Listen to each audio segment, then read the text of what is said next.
Is there a point to any of this? Does there have to be a point? Well, do you need a point to keep standing upright? If you do, then find the point, make it, hold it, and live true to your point. And if not, then not a problem. There may not be a point at all to any of this. However, this is what it is. We have to acknowledge that and live true to that.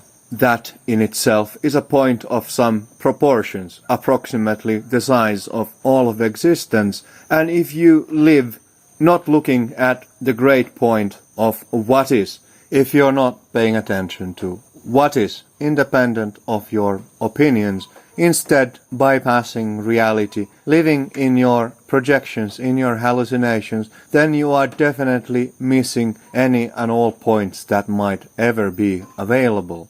Who knows, maybe there is a point, but you'll never know if you don't look for it. All things are ever changing.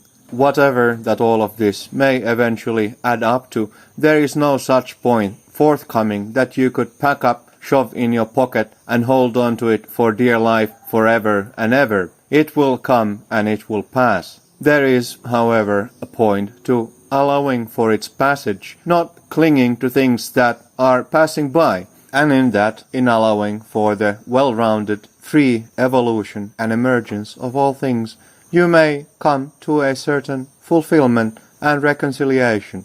All things are geared toward reconciliation and resolution. There is a certain point there. If all of that seems generative of anxiety, too much to handle, and you'd rather leap into your little bubble, then on you go, dream your dream, row your boat. Life is but a dream until the boat sinks. The flood will always come, over and over again. The question is, will you find for yourself an island free from the deluge, a plane of consciousness, immune from the impacts of perpetual change? Whatever that all the rest of this, the world of compositions, may add up to, there is no point. The only point is in its resolution. Whatever the thousand things that we may do or leave undone to advance our cognitive and existential resolution, they have merit, they are pointlets, building up toward the greatest point of all, the 0 point, the no point whatsoever. The point within the point, the circle that contains the circle. Go look for those if you have nothing better to do, if there's no other point in your existence.